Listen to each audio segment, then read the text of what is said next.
in my marketing plan, I did have a plan. I knew who my demographic is. I knew who my customer, who I was trying to attract. And that being said, what are they reading? What are they listening to?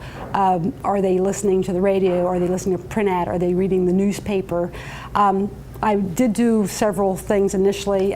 Some things did really well, some things didn't, and you learn through that. But you have to have your budget. You know how much money you're going to spend, and you do continually have to put a certain percent of money back into your advertising budget. What I found worked for me, especially with the advent of food TV and all the television shows, that my food is contemporary enough where anyone who's watching one of those shows is a foodie, or they're people who enjoy food, or people that enjoy learning more about food.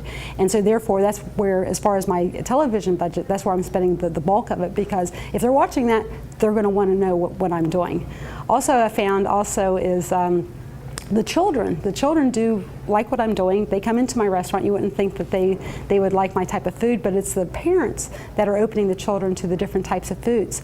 So I do children cooking classes. I do children's TV segments. When I have a demo that I do once a week on one of the local TV channels. It's just a little 5-minute teaching, but I also make sure I always include the kids in that. So I might do some for the adults and some for the children as well. So I found that for me has really, really worked.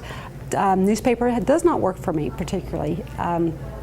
Any of the magazines, hotels, we do a lot of travelers. There's a lot of snowbirds that come through this area. That okay, if they're stopping some area they don't know where they are. A lot of people don't want to necessarily eat at the food chains. So how am I going to get those people, which have the people that have a little bit more money, have a little bit of income, they're on vacation, they're going to be going out for dinner. How do I get those people into my restaurant? And that's what I found is into the hotels, and the TV works best for me. But if I had a different concept, I'd be thinking entirely differently. So you have to, again, know who your demographic is.